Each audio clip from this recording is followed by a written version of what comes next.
고지혈증, 그냥 기름진 음식만 피하면 되는 걸까요? 안녕하세요. 내과 전문의로 근무하고 있는 김충환입니다. 오늘은 우리 몸의 건강에 정말 중요한 이야기를 나누려고 합니다. 바로 고지혈증에 관한 이야기입니다. 여러분은 최근에 건강검진을 받으신 적이 있으신가요? 특히 혈액검사 결과지를 받아보셨을 때 콜레스테롤 수치가 정상 범위를 벗어났다는 설명을 들으신 적 있으신가요? 많은 분들이 이런 이야기를 들으면 가장 먼저 기름진 음식을 줄여야겠다는 생각부터 하시곤 합니다. 물론 그것도 중요합니다. 하지만 저는 오늘 그보다 더 본질적인 이야기를 드리고자 합니다. 무엇보다도 이 이야기는 단지 의학적인 정보 전달이 아니라 제 개인적인 경험에서 시작되기 때문입니다. 저의 아버지도 고지혈증으로 오랫동안 고생하셨고 결국 50대 후반이라는 이른 나이에 심근경색으로 세상을 떠나셨습니다. 퇴근 후 갑자기 가슴을 부여잡고 쓰러지신 아버지의 모습을 아직도 잊을 수 없습니다. 당시 저는 가장 가까운 사람을 구하지 못했다는 무력감과 죄책감이 이루 말할 수 없었고 그 일은 제 인생의 방향을 완전히 바꾸는 계기가 되었습니다. 그날 이후로 저는 심혈관 질환, 특히 고지혈증 연구에 제 인생을 바치기로 결심했습니다. 의대를 졸업하고 전문의가 된 후에도 항상 어떻게 하면 환자들이 아버지와 같은 운명을 겪지 않을 수 있을까라는 생각으로 진료에 임했습니다. 고지혈증이 가족의 삶을 어떻게 바꿔놓았는지 직접 경험한 사람으로서 말씀드리고 싶습니다. 여러분과 여러분의 가족이 건강하게 오래도록 함께하길 바라는 진심 어린 마음입니다. 저는 30년이라는 시간 동안 내과 전문의로 일해왔습니다. 그동안 진료실에서 만난 수많은 환자들과의 대화, 그들의 혈액검사 결과, 그리고 그들의 삶의 변화를 지켜보며 한 가지 확실한 사실을 깨달았습니다. 바로 고지혈증은 단지 기름진 음식을 피하는 것만으로는 해결되지 않는다는 것입니다. 실제로 제 진료실을 찾는 10명 중 7, 8분은 이미 삼겹살, 튀김류 같은 기름진 음식을 제한하고 계신다고 말씀하십니다. 어떤 분들은 육류를 거의 끊다시피 하셨고 기름기 있는 음식은 특별한 날에만 아주 소량 드신다고 합니다. 그럼에도 불구하고 혈관은 점점 좁아지고 있고 혈액검사 수치 또한 좋아지지 않는 경우가 많습니다. 이 모순적인 상황을 어떻게 설명할 수 있을까요? 왜 기름진 음식을 피하는데도 콜레스테롤 수치는 오히려 악화되는 것일까요? 그 이유는 우리가 매일 아무렇지 않게 섭취하는 음식들 속에 있습니다. 겉보기에 건강해 보이지만 실제로는 혈관을 조용히 해치고 있는 식품들이 우리의 식탁 위에 너무나도 흔하게 올라와 있기 때문입니다. 진료실에서 환자분들의 식습관을 물어보면 대부분 튀김이나 고기는 별로 안 먹어요 라고 대답하십니다. 하지만 자세히 물어보면 아침에는 흰 식빵에 잼, 점심에는 편의점 도시락이나 패스트푸드, 저녁에는 간편식과 과자류를 드시는 경우가 많습니다. 이런 식품들은 겉보기에 기름지지 않아 보이지만 실제로는 혈관 건강에 치명적인 성분들로 가득 차 있습니다. 이 부분이 식품 회사들이 절대 먼저 말하지 않는 진실입니다. 고지혈증 관리의 핵심은 무엇을 더 먹느냐가 아니라 무엇을 과감히 끊느냐입니다. 오늘 저는 고지혈증을 악화시키는 음식 3가지에 대해 아주 자세히 알려드릴 겁니다. 그리고 이 음식들을 끊었을 때 실제로 어떤 변화가 일어났는지를 2분의 실제 환자 사례를 통해 소개해드릴 예정입니다. 단순한 정보 전달이 아니라 실제 변화를 이끌어낸 이야기들입니다. 먼저 소개해드릴 분은 75세의 배두환 어르신입니다. 어르신은 2년 전 처음 제 진료실을 찾으셨습니다. 당시 어르신의 상태는 심각했습니다. 이미 심근경색 직전이었고 가슴 통증과 불안정한 심박수로 인해 응급 상황이었습니다. 어르신은 평소에도 계단을 몇 개만 올라도 숨이 차고 밤에는 가슴 압박감 때문에 잠을 이루지 못하는 날이 많았다고 하셨습니다. 다행히 빠른 응급처치로 큰 위기는 넘기셨지만 어르신의 첫 마디는 아직도 제 가슴에 깊이 새겨져 있습니다. 선생님, 삼겹살도 안 먹고 튀긴 음식도 피했는데 왜 제가 이런 병이 생긴 거죠? 저는 한국 사람이라 밥도 조금씩만 먹었는데 이 질문은 정말 많은 환자분들이 하시는 질문입니다. 사실 어르신처럼 고지혈증으로 고생하시는 분들 대부분은 이미 기름진 음식을 조심하고 계십니다. 하지만 그것만으로는 충분하지 않다는 것이 문제입니다. 그래서 저는 어르신과 함께 그동안의 식습관을 하나하나 짚어보았습니다. 어르신의 일상적인 식단은 다음과 같았습니다. 아침은 흰 식빵 2장에 딸기잼을 발라 드시고 가끔 마가린을 발라 드시기도 하셨다고 합니다. 프림과 설탕을 넣은 커피 한 잔을 드시고 점심에는 흰 쌀밥에 반찬으로 햄이나 소시지를 자주 드시고 저녁에는 간단히 찬밥에 김치나 찌개 그리고 매일 저녁 맥주 한 캔에 과자나 마른 멸치 같은 안주. 겉보기엔 기름지지 않아 보이지만 이 식단은 사실상 혈관 건강에 매우 나쁜 영향을 주는 요소들이 가득한 식단이었습니다. 여기서 주의 깊게 보셔야 할 점이 있습니다. 흰빵, 가공육, 트랜스지방이 들어간 마가린 같은 것들은 혈관 속의 염증을 유발하고 나쁜 콜레스테롤 LDL은 높이며 좋은 콜레스테롤 HDL은 낮추는 역할을 합니다. 그래서 저는 어르신께 이렇게 권유드렸습니다. 어르신, 우리 단 3가지만 식단에서 빼보면 어떨까요? 첫 번째는 흰빵, 크래커, 도넛 같은 정제된 밀가루 제품입니다. 두 번째는 햄, 소시지, 베이컨 같은 가공육.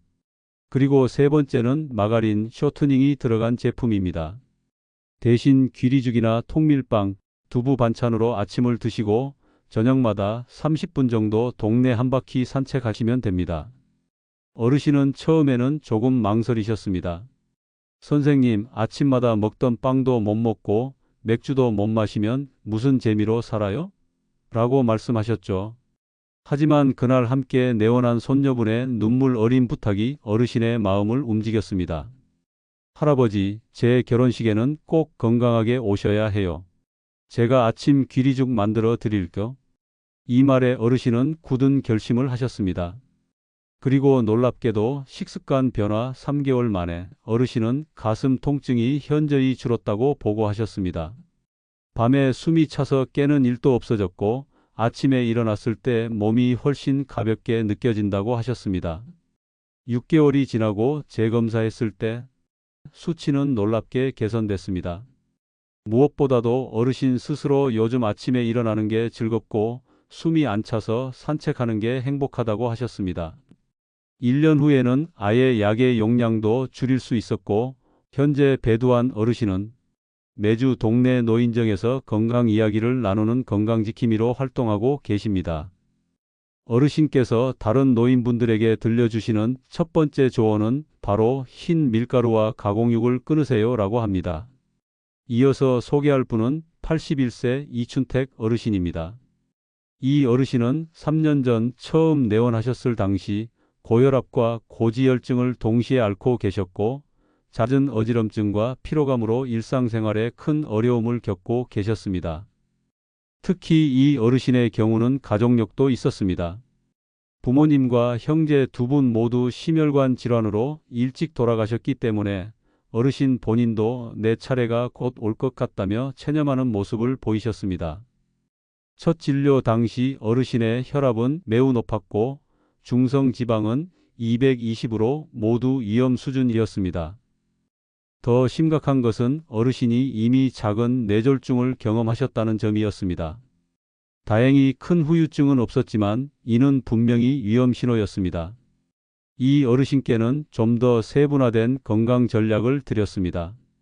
단순히 음식만 바꾸는 것이 아니라 생활 리듬 전체를 재구성하는 접근법이었습니다. 구체적인 계획은 다음과 같았습니다. 아침 귀리죽 또는 두유와 바나나, 견과류 한 줌, 점심 현미밥과 두부, 채소 위주 식사, 생선주 2회, 저녁 부담 없이 된장국과 생선구이 또는 두부 요리, 채소 반찬, 간식 과일 또는 무가당 요구르트, 음주 완전히 끊기, 운동 아침 저녁으로 빠르게 걷는 운동을 하루 20분씩, 여기에 추가로 혈관을 이완시키는 데 도움이 되는 마그네슘과 오메가-3 보충제를 권해드렸습니다. 이 어르신의 경우도 처음에는 변화가 쉽지 않았습니다. 초반 3개월은 정말 힘들었다고 하셨습니다. 특히 술을 끊는 것이 가장 어려웠다고 합니다. 60년 넘게 매일 한 잔씩 마셨던 소주를 갑자기 끊는 것은 정말 큰 도전이었죠.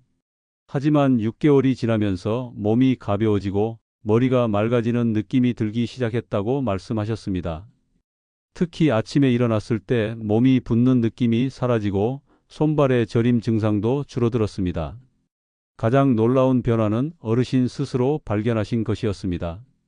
전에는 계단 두세 개만 올라도 숨이 찼는데 이제는 우리 아파트 3층까지 계단으로 올라갑니다. 물론 천천히 가지만요. 1년 뒤 재검사에서는 콜레스테롤 수치가 정상 범위로 돌아왔고 혈압도 안정되었습니다. 지금은 주변 친구분들보다 더 활기차게 생활하고 계시고 본인 스스로도 이제는 계단 오르내리는 것도 하나도 부담스럽지 않다며 웃으셨습니다. 이제 내 몸이 가볍고 머리도 맑으니 새로운 것을 배우고 싶어졌어요. 라는 말씀이 아직도 기억에 남습니다. 이 두 분의 공통점은 무엇일까요? 바로 잘못된 식습관을 끊고 꾸준한 실천을 통해 변화를 만들어냈다는 점입니다. 여러분께서도 고지혈증 진단을 받으셨다면 이제는 식단의 질을 점검해 보셔야 할 때입니다. 제가 환자분들께 자주 드리는 말씀이 있습니다. 약도 중요하지만 음식은 매일 먹는 약입니다. 어떤 약을 매일 복용하느냐가 몸을 살릴 수도 있고 해칠 수도 있습니다. 사실 의학적으로도 이는 정확한 표현입니다. 우리가 매일 먹는 음식은 체내에서 다양한 화학 반응을 일으키고 그 결과가 축적되어 결국 우리 건강을 결정짓습니다. 특히 혈관 건강에 있어서는 단기간의 변화보다 장기간의 식습관이 더 중요합니다. 그래서 꼭 끊어야 할 음식 3가지를 다시 정리드리자면 다음과 같습니다. 1. 흰 밀가루 제품. 흰빵, 크래커, 도넛 같은 음식은 혈당을 급격히 올리고 혈중 중성 지방을 증가시키며 결국 혈관 내 염증 반응을 유도합니다. 특히 아침에 자주 먹는 토스트, 베이글, 머핀 같은 음식들이 이에 해당합니다. 아니, 그럼 빵은 다 안 좋은 건가요? 라고 물으시는 분들이 많습니다. 그렇지 않습니다. 문제는 정제된 밀가루입니다.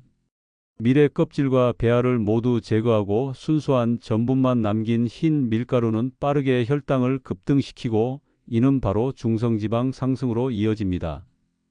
반면 통밀빵, 호밀빵, 귀리빵과 같이 통곡물로 만든 제품은 식이섬유가 풍부하고 혈당 상승을 완만하게 만들어 혈관 건강에 오히려 도움이 됩니다. 가능하면 통밀빵이나 귀리밥, 현미로 대체하세요. 처음에는 맛이 덜하다고 느끼실 수 있지만 약 3주 정도 지나면 미각이 변하기 시작하고 오히려 정제된 밀가루 제품이 느끼하게 느껴질 수 있습니다. 2. 가공육, 햄, 소시지, 베이컨, 런천미트, 핫도그 같은 제품에는 포화지방, 나트륨, 보존료가 복합적으로 들어있어 혈관 건강에 매우 해롭습니다. 특히 많은 가공육에는 질산염이라는 보존제가 들어있는데 이는 혈관 내피세포에 손상을 일으킬 수 있습니다. 실제로 세계보건기구 WHO에서도 가공육을 발암물질로 분류했으며 심혈관 질환 위험도 증가시킨다고 경고하고 있습니다. 그럼 고기는 전혀 먹으면 안 되나요? 라고 물으시는 분들도 계십니다. 그렇지 않습니다. 문제는 가공된 고기입니다. 신선한 살코기, 특히 생선이나 닭가슴살 같은 저지방 단백질은 오히려 건강에 좋습니다. 대신 두부, 삶은 닭가슴살, 콩류를 활용하시는 것이 좋습니다.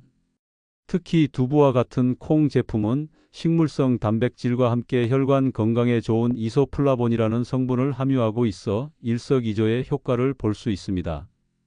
3.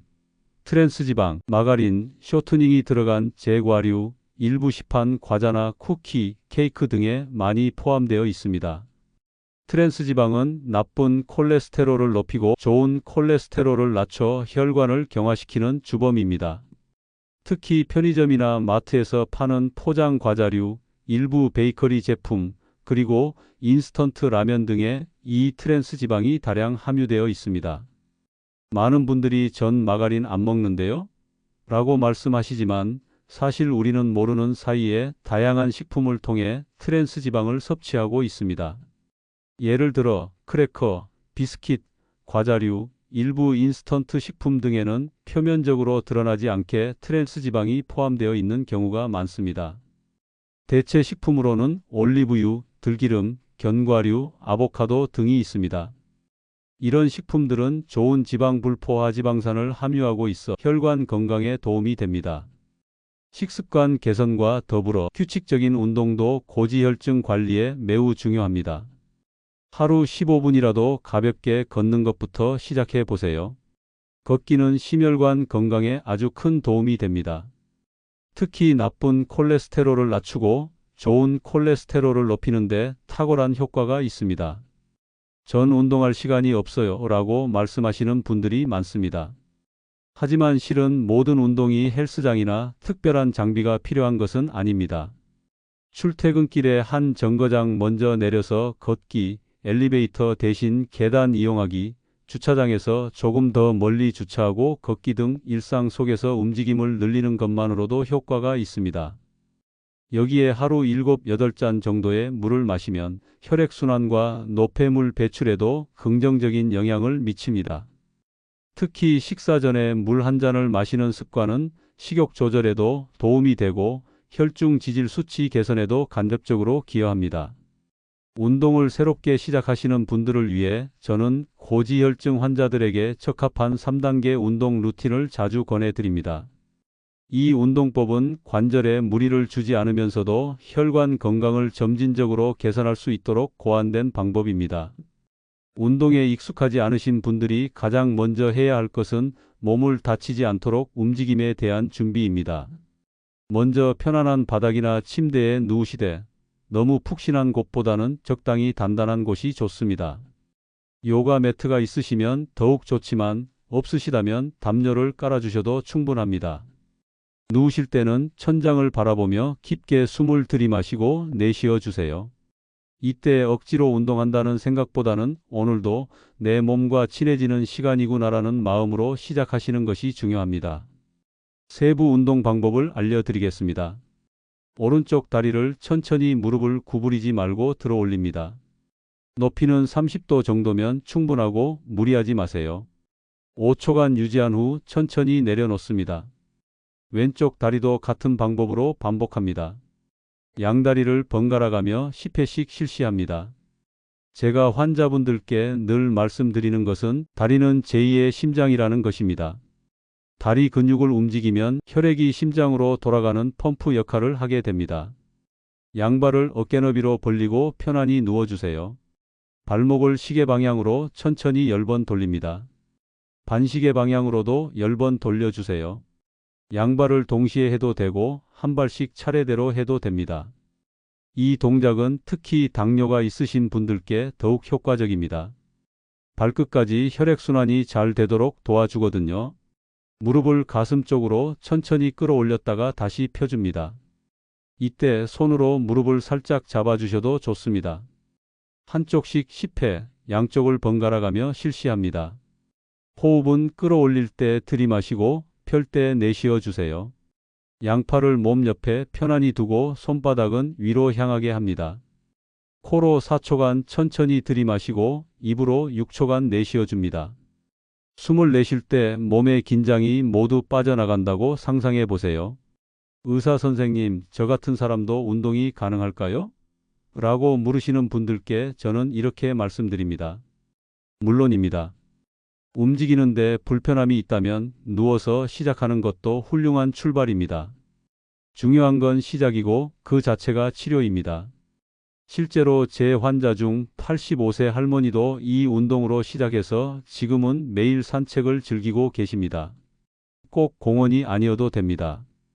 여러분의 생활 패턴에 맞는 곳을 찾으시는 것이 중요합니다. 집 앞 아파트 단지나 근처 공원이나 천변 산책로는 소음도 적고 안전해서 추천드립니다.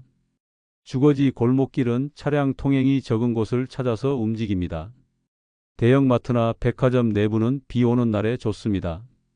무릎에 문제가 없다면 계단 오르내리기도 추천드립니다. TV 보면서 할 수 있는 제자리 걷기도 좋습니다. 가능하다면 많은 분들이 걷기만 하면 되는 것 아니냐고 생각하시지만 올바른 자세로 걸어야 운동 효과가 배가 됩니다. 고개는 정면을 보고 턱은 약간 당깁니다. 어깨는 자연스럽게 내리고 팔은 편안하게 흔듭니다. 배에 살짝 힘을 주어 허리를 곧게 세웁니다. 발 뒤꿈치부터 땅에 닿도록 의식해서 걷습니다. 보폭은 너무 크지 않게 자연스럽게 유지합니다. 운동 강도는 옆 사람과 대화는 할 수 있지만 노래를 부르기는 힘든 정도가 적당합니다. 숨이 차서 말을 하기 힘들 정도라면 속도를 늦추세요. 이춘택 어르신은 매일 저녁 30분씩 아파트 주변을 산책하시면서 체력은 물론이고 정신적인 활력까지 되찾으셨다고 말씀하셨습니다. 처음에는 10분만 걸어도 다리가 아팠는데 이제는 30분을 걸어도 전혀 힘들지 않아요.